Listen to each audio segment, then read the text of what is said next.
Hello everyone, I'm Dr. Amit and I welcome you all to my YouTube channel Biocon NEET। आज हम इस video के अंदर 11th class का chapter 14 respiration in plants को cover करेंगे एंड इस चैप्टर के हम इंट्रोडक्टरी पार्ट को आज हम बेसिक टर्म्स के साथ क्लियर करेंगे। सो फर्स्ट 2 पैराग्राफ्स के अंदर आपका कुछ भी इंपॉर्टेंट नहीं है, इसके अंदर सिर्फ ये बताया गया है कि हमारा ब्रीदिंग और रेस्पिरेशन किस तरह से कनेक्टेड है और हम किस तरह से अपनी एनर्जी को डिराइव करते हैं, किस तरह से उसको यूटिलाइज करते हैं। नेक्स्ट पैराग्राफ के अंदर भी आपका कुछ इंपॉर्टेंट नहीं है, it is just making a link with about to paragraphs. But जो लास्ट पैराग्राफ है वहां पे इंपॉर्टेंट क्या है कि जो हमारी एनर्जी का सोर्स है वो डिफर करता है प्लांट्स के अंदर और एनिमल्स के अंदर। प्लांट्स के अंदर जो एनर्जी का सोर्स है वो हमारा सन है, सोलर एनर्जी है, बट एनिमल्स के अंदर जो एनर्जी का सोर्स है that is food, that is the organic molecules और we can say some macro molecules. तो मैक्रो मॉलिक्यूल्स की ऑक्सीडेशन होती है, मैक्रो मींस लार्ज। सो कुछ लार्ज मॉलिक्यूल्स जैसे आपके प्रोटीन्स हैं, कार्बोहाइड्रेट्स हैं, लिपिड्स हैं, न्यूक्लिक एसिड्स हैं, तो उनकी ऑक्सीडेशन होती है, उनका ब्रेकडाउन होता है और उस ब्रेकडाउन की वजह से जितनी भी एनर्जी रिलीज होगी वो हम हमारी सर्वाइवल के लिए यूज करते हैं, हमारी रिपेयर और मेंटेनेंस प्रोसेसेस के लिए यूज करते हैं। तो यहाँ पे सिर्फ आपके ग्रीन प्लांट्स और cyanobacteria that is blue green algae ही अपनी फोटोसिंथेसिस कर सकते हैं, अपना खाना खुद बना सकते हैं एंड फिर उसको वो स्टोर करते हैं ग्लूकोज, सुक्रोज और स्टार्च के अंदर। मेन चीज यहाँ पे ये है कि जो प्लांट का स्टोरेज मटेरियल है फूड का that is your starch and sucrose. तो सुक्रोज और स्टार्च की फॉर्म में जो प्लांट है वो अपने रिजर्व फूड मटेरियल को स्टोर करता है। जबकि अगर मैं एनिमल्स की बात करूं तो एनिमल्स के अंदर जो स्टोरेज फूड मटेरियल है that is your glycogen. Then एक और लाइन है यहाँ पे, only cells containing chloroplast that are most often located in superficial layers carry out the photosynthesis. क्योंकि सनलाइट आपके डीप पार्ट्स के अंदर नहीं पहुंच सकती, आपका ट्रांसपेरेंट नहीं है, प्लांट सिस्टम ओपेक है, तो जो सुपरफिशियल लेयर्स होंगी सिर्फ वहीं पे जो सेल्स जिनके अंदर क्लोरोप्लास्ट है वो फोटोसिंथेसिस कर सकते हैं। एनिमल्स की बात की हमने, प्लांट्स ऑटोट्रोपिक हैं तो एनिमल्स हेटरोट्रोपिक हैं, वो अपना फूड प्लांट से लेते हैं। वो डायरेक्टली भी हो सकते हैं दैट इज हर्बीवोर्स, या इनडायरेक्टली डिपेंड हो सकते हैं प्लांट्स के ऊपर दैट इज कार्निवोर्स, जो हर्बीवोर्स को खाते हैं। उसके बाद हम बात करते हैं सेप्रोफाइट्स की। सेप्रोफाइट्स आपके फंगाई हैं एंड सेप्रोफाइट्स आपके वो ऑर्गेनिज्म है जो आपके डेड एंड डिकेइंग मैटर के ऊपर डिपेंड करते हैं, वो आपके एक्स्ट्रा सेलुलर डाइजेशन शो करते हैं। एक्स्ट्रा सेलुलर डाइजेशन का मतलब ये है कि बाहर जो डेड एंड डिकेइंग मैटर पड़ा है वो उसी पे एंजाइम सीक्रेट करेंगे, वहीं पे बाहर उसको डाइजेस्ट करेंगे और फिर उसको जो सिंपल फॉर्म्स बनी आपकी, सिंपल आपके एब्जॉर्बेबल मॉलिक्यूल्स बने, उनको डायरेक्टली एब्जॉर्ब करते हैं। तो बॉडी के अंदर डाइजेशन ना होकर बॉडी के बाहर डाइजेशन होता है सेप्रोफिटिक ऑर्गेनिजम्स के अंदर। इसके बाद हमें डेफिनेशन पढ़ते हैं सेलुलर रेस्पिरेशन क्या होता है। So it is the mechanism of breakdown of food materials within the cell to release energy and the trapping of this energy for the synthesis of ATP। तो फूड को तोड़ के cell के अंदर जो एनर्जी निकली उस एनर्जी को हमने एटीपी की फॉर्म में स्टोर कर लिया, ट्रैप कर लिया। This is our cellular respiration. फिर हम बात करते हैं थोड़ी सी फोटोसिंथेसिस के बारे में एंड रेस्पिरेशन के अंदर क्या डिफरेंस होता है। So photosynthesis of course takes place within the chloroplast, that is in the eukaryotes, whereas the respiration occurs in mitochondria, also only in eukaryotes। तो क्योंकि आपके जो मेम्ब्रेन बाउंड ऑर्गेनेल्स है लाइक क्लोरोप्लास्ट है, माइटोकॉन्ड्रिया है, वो सिर्फ यूकैरियोट्स के अंदर होते हैं। तो फोटोसिंथेसिस आपकी क्लोरोप्लास्ट के अंदर होगी एंड रेस्पिरेशन आपका साइटोप्लाज्म और माइटोकॉन्ड्रिया दोनों जगह होगा। तो जो एनारोबिक रेस्पिरेशन है वो आपका साइटोप्लाज्म के अंदर होता है और जो एरोबिक रेस्पिरेशन है वो आपका माइटोकॉन्ड्रिया के अंदर होता है। So what are these aerobic and anaerobic? तो आपने 10th क्लास में पढ़ा होगा, aerobic is your presence of air या oxygen, anaerobic is absence of oxygen. Then what is respiration? The breaking of carbon-carbon bonds of complex compounds through oxidation within the cells, leading to release of considerable amount of energy, is called respiration। Means जितना भी हमारा organic material है, ये जो भी food हम खाते हैं उसके अंदर जो कार्बन कार्बन बॉन्ड है उसको तोड़ने के बाद जो भी एनर्जी निकलेगी that is called, this process is called respiration. और जो भी सबस्ट्रेट्स यूज होंगे यहाँ पे जिनका ब्रेकडाउन होगा या जो ऑक्सीडाइज्ड होंगे उन कंपाउंड्स को हम बोलते हैं या उन सब्सटेंसेस को हम बोलते हैं रेस्पिरेटरी सबस्ट्रेट्स। तो जिनका रेस्पिरेशन होगा, जिनका ऑक्सीडेशन होगा, this is your respiratory substrates. तो यूजुअली कार्बोहाइड्रेट्स का हम रेस्पिरेशन या ऑक्सीडेशन करते हैं, लेकिन जब कार्बोहाइड्रेट्स अवेलेबल ना हो, लाइक जब हम फास्टिंग कर रहे होते हैं, तो उस टाइम पे प्रोटीन, फैट्स या ऑर्गेनिक एसिड्स भी रेस्पिरेटरी सब्सटेंसेस की तरह यूज हो सकते हैं कुछ प्लांट्स के अंदर। तो यहाँ पे ध्यान दीजिए कि ऑर्गेनिक एसिड्स आपके प्लांट्स के अंदर यूज होते हैं, एनिमल्स के अंदर नहीं होते। सो organic acid is also substrate, okay, you may not be knowing it, but ये आपका इंपॉर्टेंट लाइन है एंड नीट के अंदर यहाँ से आपका क्वेश्चन फ्रेम किया जा सकता है। Next line, During oxidation within a cell, all the energy contained in sp2 substrates is not released free into the cell or in a single step. तो ये जितना भी हम ब्रेक डाउन करते हैं वो एक सिंगल स्टेप के अंदर पूरा ब्रेक डाउन नहीं होता। ऐसा नहीं है कि हमने फूड मटेरियल लिया, एंजाइम सीक्रेट किया और सब कुछ तोड़ के एक बार में सारी एनर्जी निकाल ली, ऐसा नहीं होता। बट यहाँ पे एक सीरीज है स्लो स्टेप वाइज रिएक्शंस की, जो एंजाइम्स अलग अलग एंजाइम्स कंट्रोल करते हैं और हर रिएक्शन को या फिर आपका हर स्टेप के ऊपर, रिएक्शन के हर स्टेप के ऊपर कुछ ना कुछ केमिकल एनर्जी निकलती है जिसको हम ट्रैप करते हैं एटीपी की फॉर्म में। तो एकदम से अगर पूरी एनर्जी लिबरेट होगी, रिलीज होगी, तो हम उसको ट्रैप नहीं कर पाएंगे। इसलिए एक स्टेप वाइज ब्रेक डाउन करके हम उस केमिकल एनर्जी को ट्रैप करते हैं एटीपी की फॉर्म में, and ATP act as the energy currency of the cell.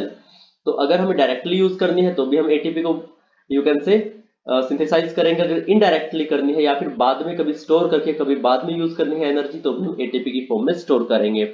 So ATP की फॉर्म में ही हम एनर्जी को यूज कर सकते हैं। तो it is your energy currency of the cell.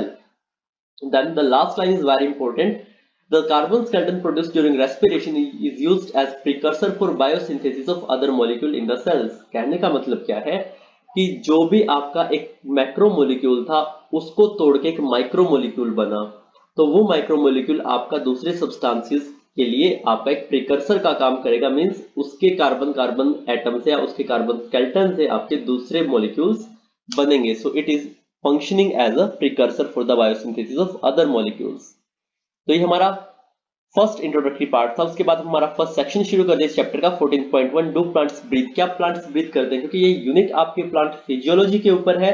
तो यहाँ पे जो पहला टॉपिक हमारा है कि क्या प्लांट्स ब्रीथ करते हैं, क्योंकि एनिमल्स के अंदर हमें breathing visually you can say noticeable है। हम you can say abdominal part या चेस्ट रीजन को हम एलिवेट और डिप्रेस होता हुआ देख सकते हैं कि हाँ ये एनिमल ब्रीथ कर रहा है। लेकिन प्लांट्स के अंदर अगर हम बात करें तो वहां पे हमें ऐसे कोई अप्रिशिएबल मूवमेंट नहीं दिखाई देती। तो वहां पे क्या होता है, तो वहां पे प्लांट्स के अंदर दो स्ट्रक्चर्स होते हैं, यू मे बी नोइंग। एक स्टोमेटा है, दूसरा लेंटिसल्स है। लेंटिसल्स आपके स्टेम में या बार्क में होते हैं, लेंस शेप्ड ओपनिंग, और स्टोमेटा आपकी लीव्स के अंदर होते हैं। तो ये दोनों ही जो स्ट्रक्चर्स हैं आपके स्टोमेटा और लेंटिसल्स, ये आपकी गैसेस एक्सचेंज का काम करते हैं। एंड इन स्ट्रक्चर्स की हेल्प से प्लांट अपना पूरा का पूरा जो ऑक्सीजन की नीड्स है या आपकी एयर की रिक्वायरमेंट है वो मीट आउट करता है। एंड यहाँ पे जैसे हमारे अंदर लंग्स है एनिमल्स के अंदर या गिल्स हैं, तो प्लांट्स के अंदर ऐसे कोई स्पेशल रेस्पिरेटरी ऑर्गन नहीं होते। तो उसके कुछ रीजंस है कि प्लांट्स कैसे अपनी जो रिक्वायरमेंट है वो फुलफिल कर लेते हैं सिर्फ इन स्मॉल स्ट्रक्चर्स स्टोमेटा और लेंटिसल से, एंड क्यों वहां पे रेस्पिरेटरी ऑर्गन्स की जरूरत नहीं होती। तो वहां पे कुछ पॉइंट्स है। तो पहला पॉइंट क्या है कि हर प्लांट का जो पार्ट है, प्लांट का हर पार्ट वो अपनी गैस एक्सचेंज नीड्स का खुद ही ख्याल रखता है, खुद ही उसकी टेक केयर करता है, खुद ही उसको मीट आउट करता है।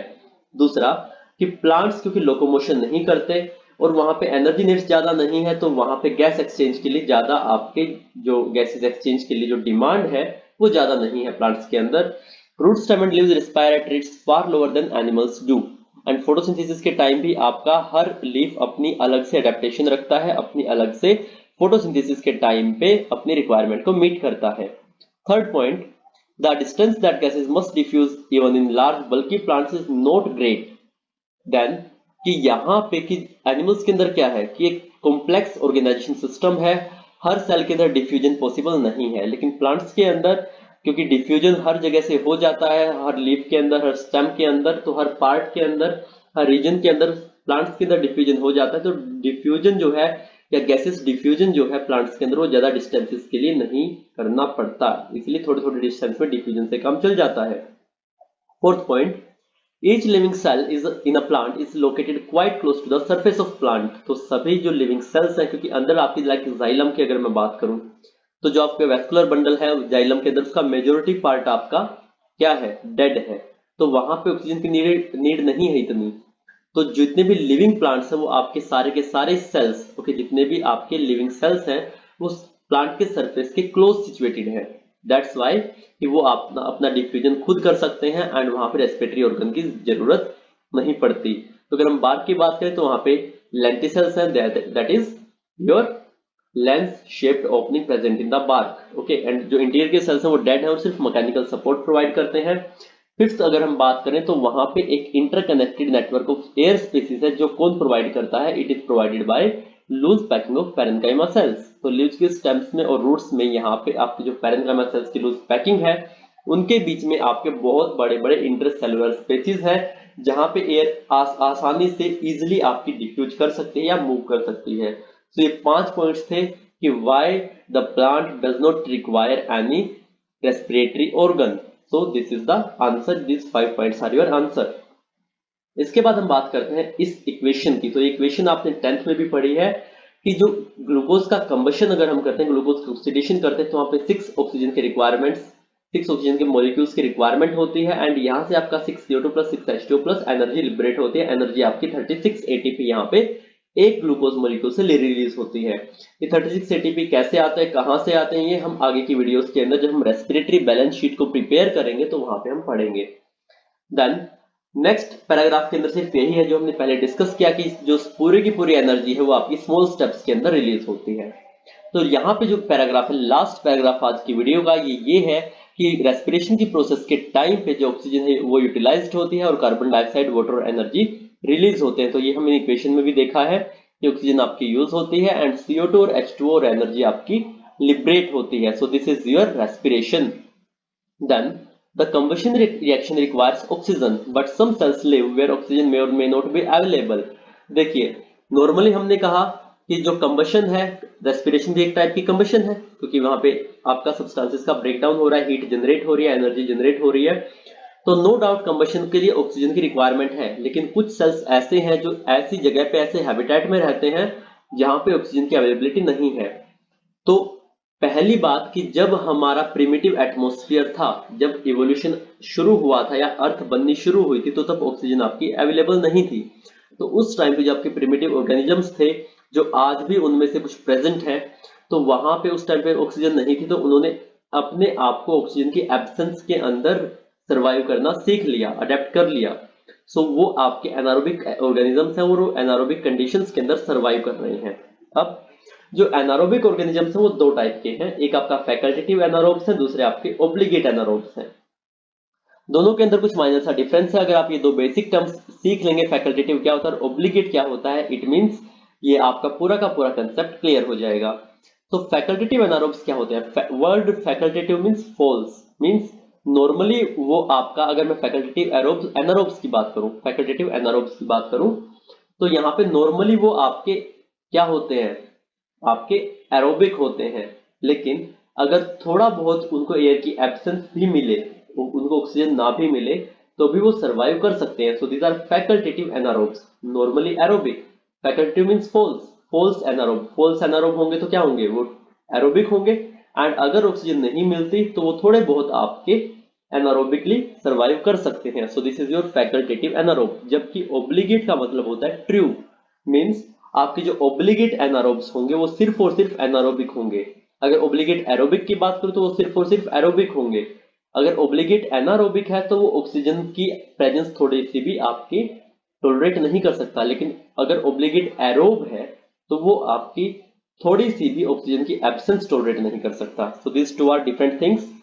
फैकल्टेटिव होगा तो मींस फैकल्टेटिव एनारोबिक का मतलब कि वैसे एरोबिक है लेकिन थोड़ी बहुत टॉलरेट एनारोबिक कंडीशन कर सकता है। ऑब्लिगेट एनारोबिक की बात करूं तो obligate anaerobic means truly anaerobic. Okay, truly anaerobic का मतलब थोड़ी सी भी ऑक्सीजन की प्रेजेंस वहां पे नहीं होती। So this two terms are clear. In any case, all living organisms retain the enzymatic machinery to partially oxidize glucose without the help of oxygen। तो यहाँ पे एक चीज इंपॉर्टेंट लाइन कि किसी भी केस के अंदर, सभी ऑर्गेनिजम्स के अंदर, ऑल लिविंग ऑर्गेनिजम्स, उनके पास एक ऐसी मशीनरी जरूर है कि थोड़ा बहुत वो ऑक्सीजन की एब्सेंस के अंदर ग्लूकोज का ब्रेकडाउन करके उसको ऑक्सीडाइज करके और थोड़ी बहुत एनर्जी वहां से डिराइव कर सकते हैं। एंड ये आपकी प्रोसेस साइटोप्लाज्म के अंदर होती है, इसको हम बोलते हैं glycolysis. So the breakdown of glucose to pyruvic acid in the absence of oxygen in cytoplasm, and this is partial oxidation of glucose, so this is glycolysis। Glyco means glucose and lysis means breakdown। So दो word से बना है glyco plus lysis. So ग्लाइकोज के लिए आपका sugar या glucose and lysis means आपका breakdown. तो ग्लूकोज का ब्रेकडाउन है, यहाँ पे पार्शियल ब्रेकडाउन है, ऑक्सीजन मिलती नहीं है, साइटोप्लाज्म के अंदर होता है। So this is your glycolysis. तो आज की वीडियो के अंदर हमने सिर्फ इतना पढ़ा कि रेस्पिरेशन होता क्या है, किस तरह से हमारी बॉडीज जो है वो इसके लिए अडेप्टेड है, कितने मोड हैं आपके रेस्पिरेशन के, जैसे आपके मोड ऑफ न्यूट्रिशन है, जैसे आपका यू कैन से ऑटोट्रोफिक है, हेटरोट्रोफिक है, सेप्रोफिटिक है, सेलुलर रेस्पिरेशन क्या होता है, रेस्पिरेटरी सबस्ट्रेट्स क्या होते हैं। फिर हमने पढ़ा कार्बन स्केलेटन क्या काम आता है रेस्पिरेशन के बाद। फिर हमने पढ़ा कि प्लांट्स के अंदर अलग से रेस्पिरेटरी ऑर्गन्स क्यों नहीं है। उसके बाद हमने रेस्पिरेशन की इक्वेशन देखी और इस इक्वेशन के बेसिस पे हमने उसके प्रोडक्ट्स एंड उसके जो सबस्ट्रेट्स हैं वो देखे। प्लस लास्ट में हमने बात की फैकल्टेटिव और ऑब्लिगेट टर्म्स की and then the definition of glycolysis. तो ग्लाइकोलिसिस हम नेक्स्ट वीडियो के अंदर कवर करेंगे। That's all for today. So till then, bye bye, take care, and please like, share, subscribe, and please share the video among your friends. Thank you, bye bye, take care.